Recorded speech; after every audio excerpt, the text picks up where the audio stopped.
Welcome into another edition of the Gig'em 24/7 Sports Podcast. I am Andrew Hattersley, joined once again by Brian Perroni. Brian, how is everything going? Oh, it's a good little Monday. Or whatever day it is when this Yeah, goes live. Not supposed to give away inside baseball, yeah, the giving away secrets the of the. inside information right off the Yeah, bat, right on the first, right off the yeah. go here.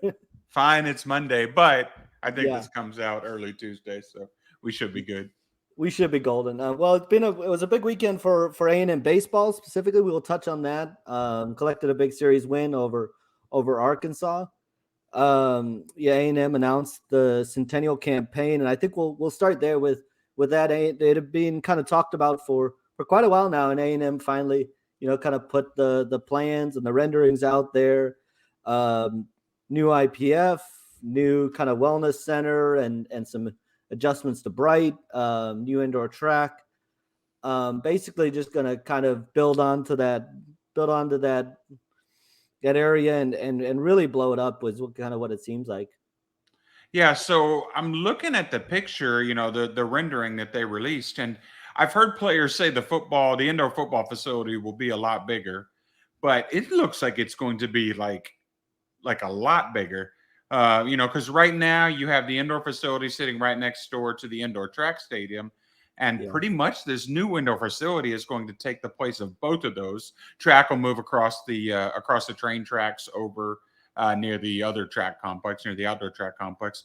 So maybe it's not quite as big as the footprint of both of them together, but it almost is, which is a huge indoor thing. And you know, recruits have mentioned that a lot, and that'll give.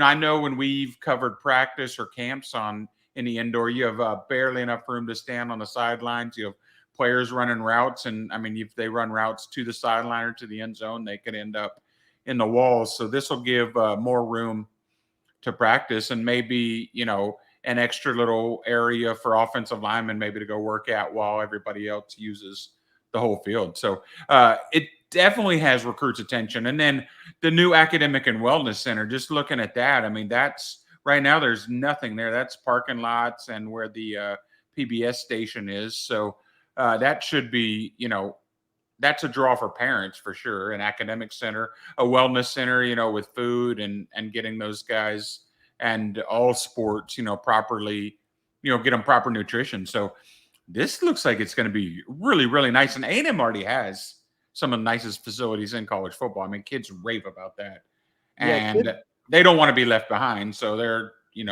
instead of keeping up with the Joneses, they want to be the Joneses, and it looks nice. yeah, kind of. One of the first things kids always mention is kids have always kind of said that they feel like A&M has some of the best facilities they visit, and what kind of struck me just about the way it's put together is that's kind of your first impression, because when recruits arrive, pretty much the first place they head to is the Bright football complex, and it almost feels like it's gonna be just a nice quad for them to walk into and be able to see everything on every which side, and it looks really impressive and kind of gives off a really good first impression. The inside looked really nice. The locker rooms look really nice from some of those pictures as well, really spacious. Um, Really, I think did an overall really nice job with it. And just looking at the IPF as well, um, I couldn't tell from the pictures if it maybe has like kind of a see-through look to it as well. If you're gonna have that, so it really looks impressive, and like you said, might give them more room to work, especially the offensive linemen. You could open the glass panels and kind of have guys working indoor and outdoor, and be able to move freely. So and to your point, when it comes to facilities, you've always got to be updating them every couple of years and kind of giving a new fresh look. And so I think the feedback on this is going to be really, really positive when recruits are able to see it. And just listening to Ross Bjork, it sounds like there might be steps in the future as well with Bluebell Park and Reed Arena and some of this. So it kind of feels like this is the first step in more to come. Yeah. So Andrew, this is before your time because you're a little younger and weren't around A&M at this time. But late '90s, early 2000s, A&M had a weight room and indoor facility. It was called Needham Steed, and it was just sort of a corner of where the indoor track facility is now. Yeah. And the players then thought that was amazing. Yeah. If you looked at it now, I mean, it would not be as good as like a junior college facility. And so, my brother played in that area, under RC Slocum, and he thought he just had it made with all these great facilities. And then now he's like, I played in the wrong time. He could have had just the weight room now, which is ridiculous. I mean, Needham State had a weight room. It had, I think, it definitely had some AstroTurf downstairs, and I think it was long enough to run the 40s, but it was like a strip of AstroTurf, and that's it. That was the indoor facility at A&M was the AstroTurf, and they used to have the media would meet like underneath the alumni side of Kyle Field, sort of like almost in like a basement, and that was the area. So yeah, it's A&M has changed a bit since then. I know RC Slocum really had pushed for a lot of those changes. And then Jimbo Fisher now pushing for changes because that was a big deal with Florida State. He wasn't getting, sort of some of the facilities that he thought he needed to recruit at Florida State. So A&M is, when he came over, A&M made that commitment and they're living up to it. So yeah, it's unrecognizable though for some of these old dudes. I think it kind of also just shows where A&M is with Jimbo Fisher. Obviously, just even looking at last year with the long-term contract extension, and that was kind of, giving him that commitment there. And then this offseason with the facilities and some of that to come, you mentioned just the support that and just the, the cohesion that we've talked about over the past year with the athletic department and kind of pulling behind him. This is kind of another example of that. Oh, no, for sure. I mean, you can tell 100% the AD, the whole athletic department has Jimbo Fisher's back.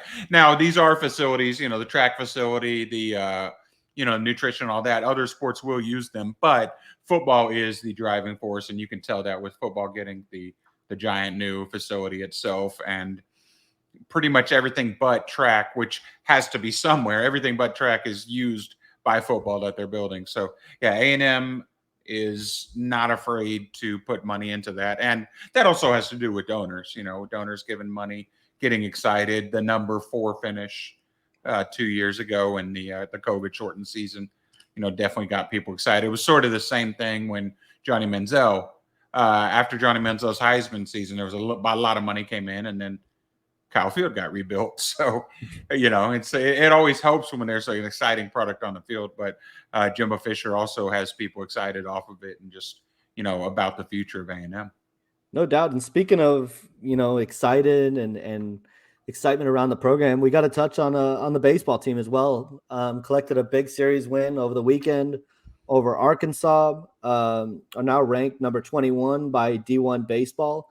Didn't get the same sort of love from coaches poll. Coaches in baseball are apparently just as lazy as coaches in football. Like, exactly. They look, hey, this team didn't lose a certain amount. We can't drop them. Can't move somebody up unless other people lost. I mean, A&M has 2 top 10 series wins in a row. They run rule to rank team in midweek. Now, midweek isn't as important, doesn't go into rankings much, but still, a 7-inning game and a midweek game against a top 25 team at DBU, that doesn't happen. And yeah, the coaches just, oh no, we'll put them second under others receiving votes. They did move up in others receiving votes, but the fact they're not in the top 25 is a bit ridiculous. Yeah, I know. And just looking at it, I mean, it's just in the way they've done it too. And, you look at even last weekend with 23 runs against Georgia in the finale, 14 runs on Tuesday last week. And then Friday against Arkansas hits. Friday and Saturday were kind of low scoring games, but then they, kind of jump out for 5 runs yesterday and jump right all over Arkansas. I had to hold on a little bit down the stretch. But so Detmer had a great game again. He's with the reigning SEC pitcher of the week, had a great game on Friday. Connor Nolan for Arkansas, was actually a quarterback recruit. I think he's just now given up football, but was a 4-star quarterback recruit. Had an incredible game for Arkansas, but A&M got to him for 2 hits. I think it was in the 4th inning, the only 2 hits of the game, and A&M won that game 2-1. A big reason why Jacob Polish, the reliever, he came in, he came in a jam, got A&M out of the jam, and they ended up winning 2-1. What does he do on Sunday? A&M jumped out to what, a 7-0 lead or something? Or it was 6-0 first inning or second inning, 7-0, I think. Eventually, Arkansas cut it to 11-10. In the eighth, had runners on second and third and no outs. That situation, I mean, a sacrifice fly ties the game. Yeah. A hit gives Arkansas the lead. I mean, this is A&M would have given up a 7-run lead.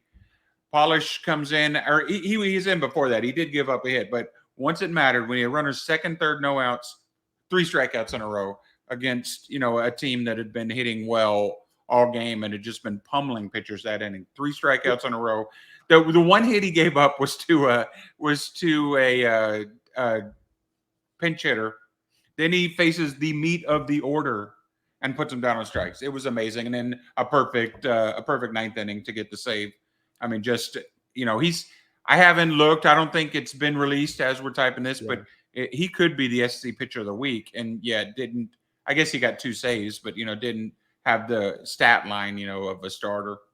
But I mean, just to be able to come out after pitching 4 innings on Friday night and be ready to go on Sunday in a big moment with all the momentum going the way of Arkansas, just really impressive. And to be able to work out of a jam like that and clutch pitch. We talked about this with Sam, who's obviously very, very tied into the baseball program and everything going on there. And we talked about this team was going to be exciting, and they were going to challenge a lot of teams. And we specifically talked about this Arkansas series and Georgia series previously, that there's going to be some series that A&M is going to pick people off. It's going to come down to how the bullpen performs. That's obviously kind of the one concern that this team's had this year, but they're going to score. They're going to score runs. They're going to be aggressive on the bases. They're going to challenge people. And I think you've started to see that kind of come to fruition as the years got along, and they're getting contributions. Even looking early in the game, Brad Rudis, to go 5 innings and got off to a really strong start, and obviously struggled late in his outing, but got off to a really strong start. And first start of his career. That's a freshman, first start of his career. To be able to get a contribution from him like that, and to close out a weekend series against a top 5 opponent is just huge. And it shows you kind of the growth that this team's had and the trajectory that they're on. They're getting better over the course of the year, and that's kind of what you hope to see and expected to see, and they're trending in the right direction. Yeah, we talked about polish in the bullpen, but also Moo Menifee has been up and down all year. He's been up and down his whole career, to be honest. But his last few outings have been awesome. And A&M did lose the Saturday game 3-1. But Moo Menifee came in after Micah Dallas had given up 1 run each of the first 3 innings. He came in and was just he just shut Arkansas down after that. No runs. I think he gave up 1 or 2 hits. He ended up coming out with 1 out left in the game, so he didn't quite finish the game, but had just close to 4 innings and near flawless pitching, that's huge going forth. If they can get both of those guys who can serve in long relief roles, I mean, that's huge. So this team's exciting. This team's a lot of fun to watch, and they're really exciting. The bats, even looking just at the top of the order with Cole Kaler and Dylan Rock, both got on base. Dylan Rock got on base 5 times, 3 walks, 2 hits. Cole Kaler also with a run scored and a walk. They've just at the top of the lineup are getting production there, and then obviously Austin Boast with the big hit, but Troy Clonch and Brett Minich and even getting Trevor Warner back in the lineup has helped. Up and down the lineup, they've just been kind of getting contributions from all over and some timely hitting as well. Yeah, Targach is only hitting, something like 260, but has 8 or 9 home runs. Sam Houston this week, midweek game, but Sam Houston's a dangerous team. So hitting 313, I believe, is a club. They have the nation's number 2 batting.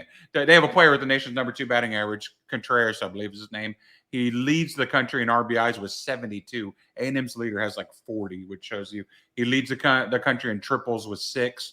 And they have another guy over 400. So, sort of a dangerous team coming 60 miles down the road from Huntsville on Tuesday, and then Vanderbilt for a Thursday to Saturday series.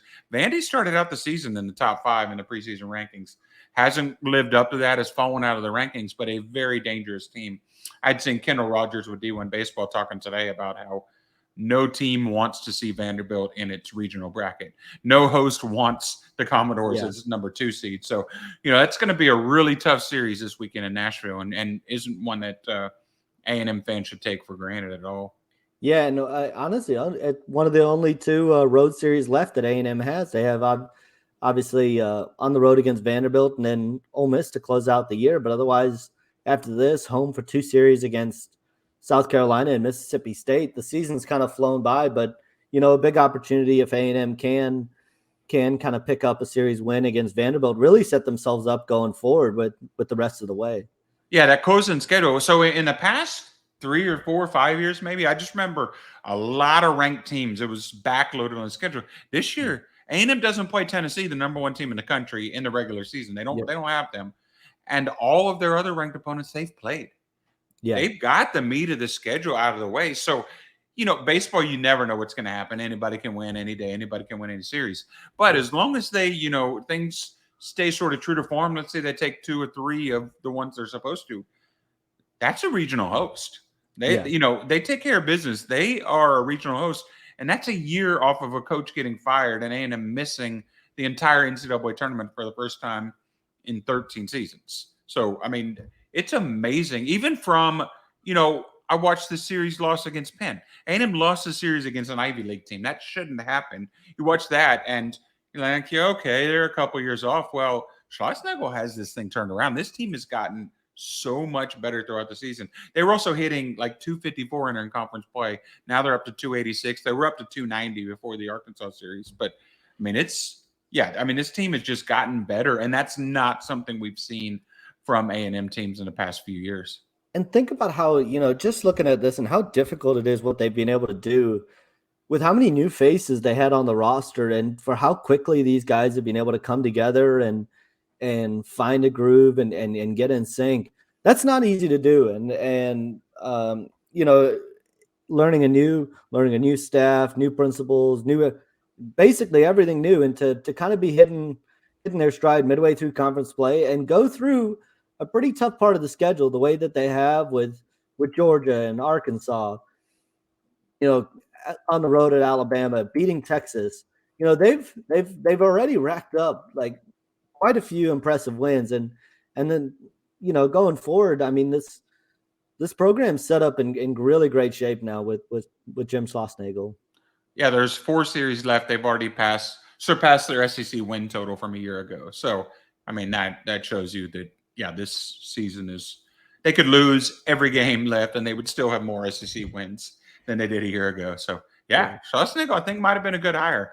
Yeah. And if somehow it works out that either A&M plays in the TCU regional or TCU struggles and plays in an A&M regional, can you imagine? That will be sold out. No matter where it is, will be sold out. We'll have fans standing on roads. Maybe some guys riding the train to try and watch it for a couple seconds as the train passes Olson. So that would be a very interesting postseason matchup, to say the least. I don't think there would be any love lost from TCU fans. That would be, if this happened in Fort Worth, it would be incredible. And that's what D1 Baseball last week before the Arkansas series, when had A&M as a 2 seed. And A&M probably would still be a 2 seed today, working their way up. But if that was the case, TCU would make the most sense because, all the 2 seeds that are in the Big 12 can't play at another Big 12 team. So it would make sense to send it. Plus, I think the committee would think it was funny. Hey, let's see what happens. Yeah, no, they're kind of in the back of the mind thinking, if we can make this happen, let's try to we'll get some high balls in this game. So. Yeah, no doubt. Well, we're going to take a quick break, and when we come back, we're going to touch on a little bit of recruiting. The coaches have been out on the road, seeing a lot of big targets over the past week or so, and a very strong performance from one of A&M's commits at the UC Report over the weekend. We'll be right back after a quick break.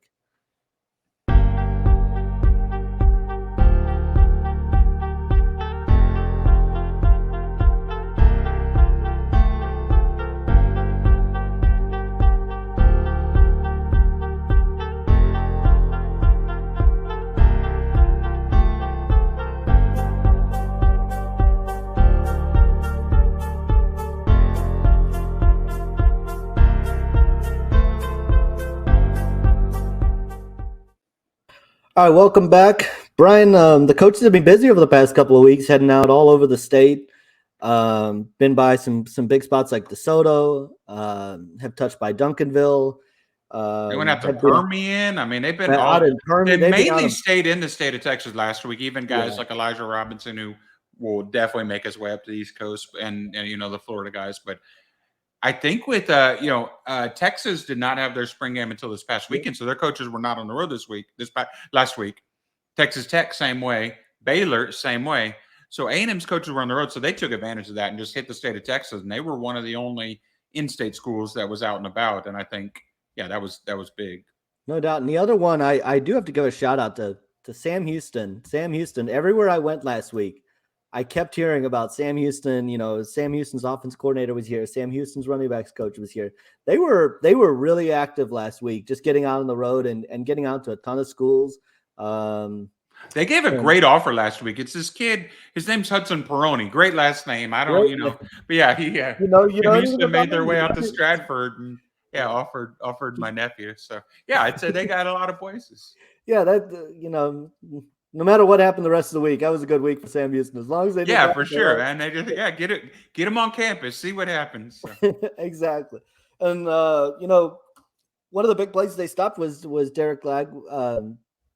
Was down at Willis to see DJ Lagway, who really kind of seems like he's emerged as the guy that they're really prioritizing in this 2024 class. And had another good weekend at the UC report, and A&M really seems to be firmly in the mix there. Yeah, so Elijah Robinson, the Houston areas have been sort of moved around a bit. Elijah Robinson did have Katy and sort of down in that area. He still has Katy, but now he has a little bit north, including Willis. So he on Tuesday was his first day on the road, and he tweeted something going to see future QB1. Yeah. They can't mention a player's name, but then the Willis coaches told me, hey, Elijah Robinson and Daryl Dickey from A&M just stopped by this morning. So hey, I think it's pretty obvious. And not only did A&M fans notice that he probably was talking about Lagway, but Lagway noticed it, retweeted it, said, thanks, coach. I had a chance to talk to him about that at the ESPN underclassmen camp. And, he said, he knows how the game's played, but he said it meant a lot that, A&M would call him out like that, QB1, because it's a good QB class. And, Dylan Raiola out now, he's in Arizona, was at Burleson under John Kitna, but now he's back in Arizona. He's one of the top guys. And then Lagway, most people have him just next. And, A&M saying, hey, basically telling him, hey, you're our guy. And they've been treating him like that. He's gotten to know Dick. He's gotten to know Robinson. He's gotten to know Jimbo Fisher. So, that's went really well. And, he had told me that he doesn't have a top group per se, but he did say he's visited everywhere. That guy and his dad, they've tried to go everywhere. They've been Georgia Tech, Clemson, some Florida schools, just really trying to make it LSU, Alabama, everywhere. He went to Baylor this past weekend, his dad's alma mater. He said A&M, Alabama, and Georgia were the main ones that were, sort of standing out at the moment. Not necessarily a top three, but, I think you can take it being, sort of a top three. Georgia will be interesting. Raiola is a guy that for a while had some crystal balls predicting him to Georgia. Now it seems Ohio State's gotten some momentum. So if they lose out on Raiola, look for them to push even more on Lagway. And then Alabama has been in on him. But the one thing he mentioned about A&M is that it feels like home. He's been there more than any other school except for probably Baylor, like I said, because his dad played there. He said it feels like home. And then when I asked him, hey, do you have a timeline for a commitment? He's like, no, I'm just going to go whenever I know somewhere's home. And that's what he mentioned with A&M. So I think that bodes really well for the Aggies. Yeah, and just even thinking about it, like earlier this spring when, he's obviously made a couple of visits already, and even just looking at the softball game when his cousin was playing in town. After that game, where does he go? He goes inside the football facility, and he just flipped on some film with the coaching staff. And this is not 4:00 in the afternoon. This was like 9:00 at night after the A&M staff had wrapped up practice, just to dive into some film and start to learn. Philosophically where they kind of see him, where the offense is going, what are some key principles.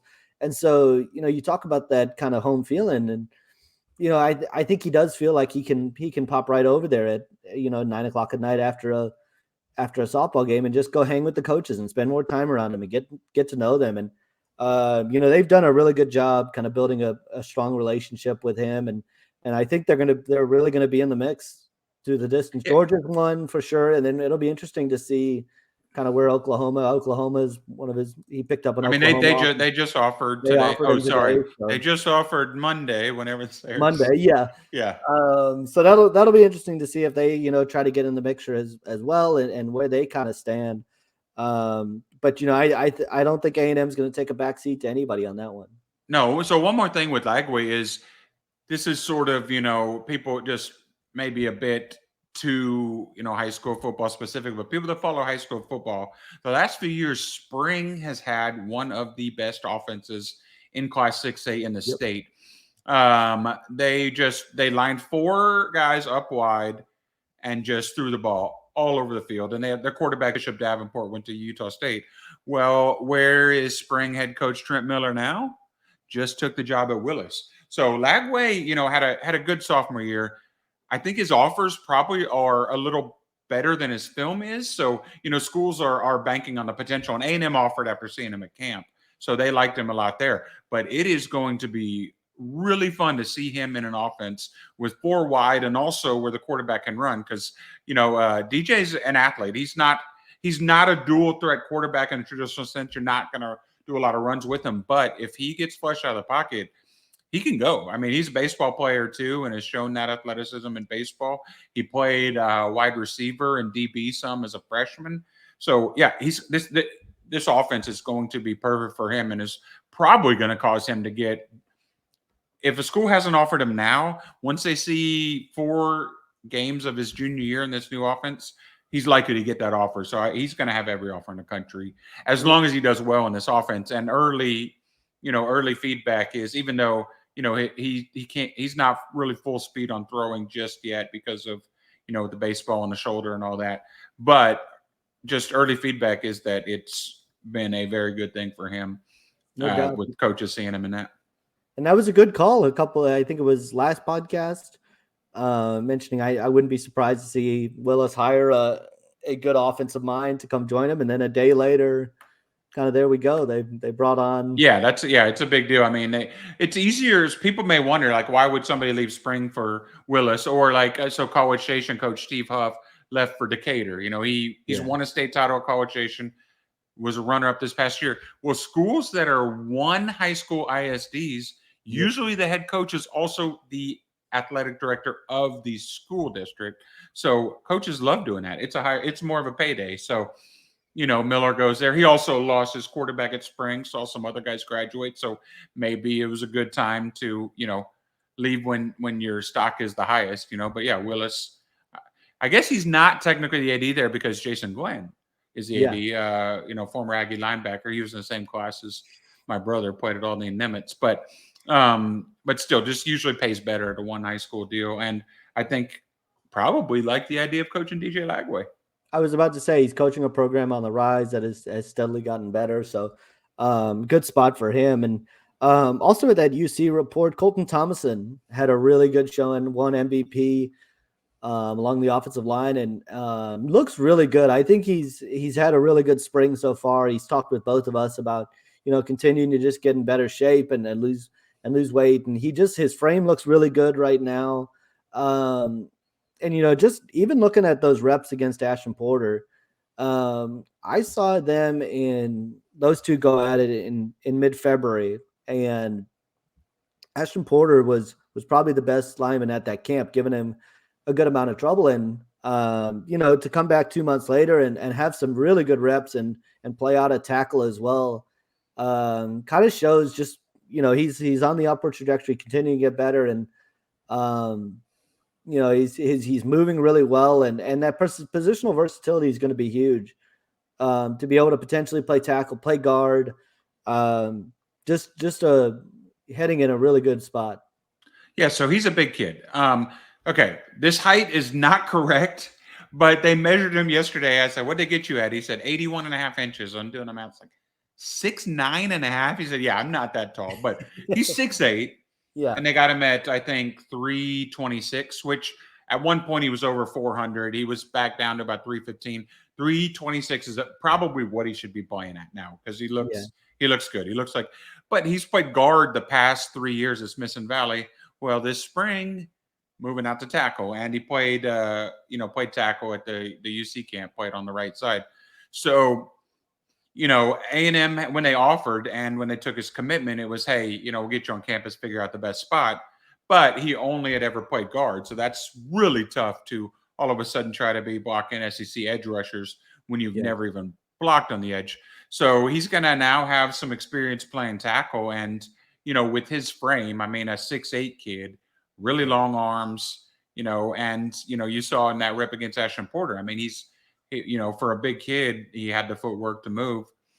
So yeah, that's a huge development. The fact that yeah, he's going to play tackle, and I think you'll see his ranking go up some on the camp. But once he has film at tackle, as long yeah. as it's good, which I don't see why it wouldn't be, but as long as it's good, I think that he goes up. He could go up even more and more, and A&M could have got an absolute steal because I think A&M Texas was his first offer, and I think A&M was his second offer. And he looked good at camp, but still a little bit of a surprise just because he was still, a little raw, but I think that's going to pay off. I think it's going to pay off in the long run. And again, just if there's one thing we've kind of learned about Jimbo Fisher and what he likes to do, he's going to try to get the best 5 guys on the field, regardless of how that happens. But make no mistake about it, tackle is a huge need for A&M right now to be able to find guys that can play out there. They've recruited a lot of interior guys, and to find a guy that'll have the ability with his size and his length, and to be able to move the way he was at the camp, I think is just a huge development for A&M to be able to build depth and have a couple more options to turn to on the outside is really big news. And just continuing on that offensive line front, I know both you and I have touched on this over the last week. A&M's kind of re-engaged with Isaiah Robinson, and it sounds like they might be trying to get him on campus next month for a visit. And he's a guy that's been down to A&M a couple times, but it was more his relationship was more with Josh Henson. And so, next month is going to be a chance for him to get down and begin to get to know Steve Adazio. He really likes Jimbo Fisher, but he's another guy that at a couple camps this year has won MVP awards and is having another good spring as well. And so he's kind of another intriguing guy to keep an eye on along at the offensive tackle spot as A&M kind of looks to build that side of the class. No, for sure. And we talked about the Louisiana guys last week. Caden Jones and Tyree Adams are high 3-star guys that could end up higher to watch for. Both of them seem to have really good upsides. They really would love to get Samson Okunlolo. I don't know how to say his name, but from Massachusetts on campus, 5-star. He does have interest in A&M, but they need to get him on campus. We saw last year, though, with Walter Nolan and several of those guys, Jacoby Matthews. Once you get a guy on campus, Jimbo Fisher and the staff have proven that they can close ones that they didn't, seemingly have the best shot at. So if they get him on campus, that would be huge, as they just really need tackles. Reuben Father is a tackle. Yeah. Trey Zune is a tackle, but can also, potentially be guard. But really, Reuben Father is the true tackle on the roster, and they need some guys to go with that, just for depth, but also just, to man that sort of that left side. And when you look at just an indication, where was one of the first places that Steve Adazio went when he arrived at A&M was out to Thayer Academy to go see Samson Okunlola's coaches. And so, and then his first trip this past week when they stayed in Texas was to see Isaiah Robinson. And exactly. Isaiah Robinson, 6'7", has long arms. He's a tackle all the way. So yeah. You can just kind of see, and then Ian Reed's also in the mix. He's been on campus this spring as well. So just some names to keep an eye on there. And then not a tackle, but I do like A&M's. I like where A&M stands with Harris Sewell. Out of it as a Permian, a guard, and he will be on campus for an official visit this summer. Colton Thomason is working really hard on him, but it sounds like both he and TJ Shanahan like A&M a lot. Anyway, once again, both of them are guards, but they're both like maulers. They're mean, line them up in the middle and run. So, that's, you also need guards. So that'd be big. So yeah, this offensive line class could end up being pretty good. And for those that need 5 minutes to kill at work, just turn on TJ Shanahan's film. It's a lot of fun to watch. That guy um, plays And with then look great up, tenacity. Google a picture of him too, because Yep. it's even more fun when you realize, it's like Wolfman out there just like dominating people. Westlake was so good this year. They were already going to be They good were, without before he moved in yeah. from Orlando.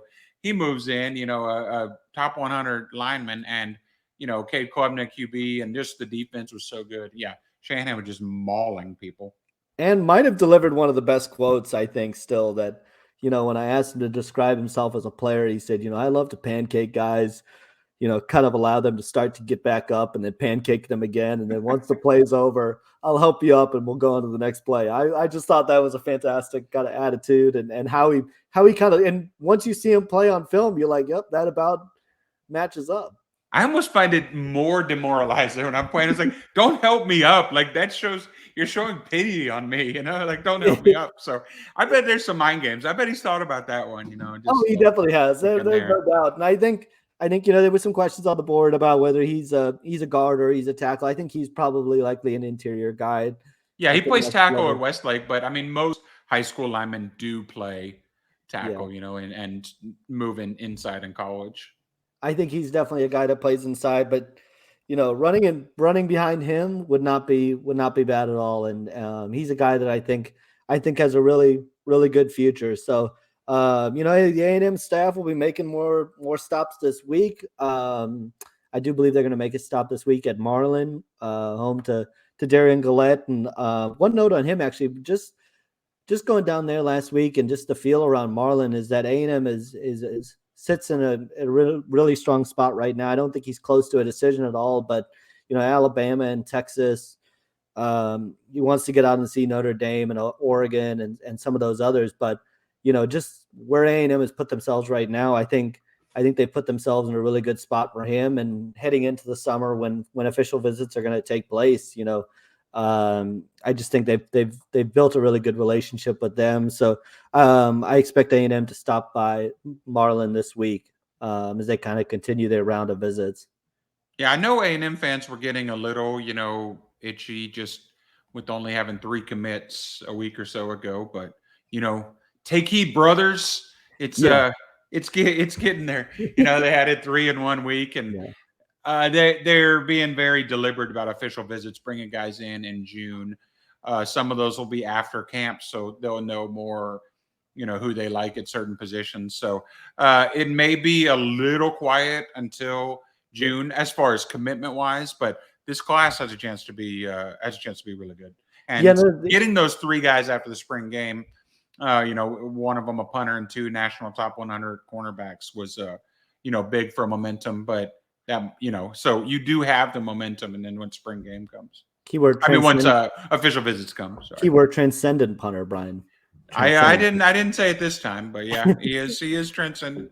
But Tyler, no, Tyler, you got a lot of fans. Tyler White, so yeah, you do. You should do. And kind of jump started a big week for A&M. And I think you kind of touched on this on the board over the weekend that June is kind of setting up to once again be kind of a big official visit weekend or big official visit month with camps that month as well. And I think it worked pretty well last year, just when you could consider you can get guys for your official visits in June and then have that week at the end of July to be able to do the pool party and kind of build that momentum yeah. heading into the latter portion of summer. It clearly worked with how it And then all this played out. way, when you got like Chandavian Bradley had told me he'll be back, 5-star from Missouri, Edge, he'll be back for his official, likely the Miami game. So you can have 1 or 2 guys is that, and without having to focus on having 10 commits in town on a game weekend. They'll still be in town.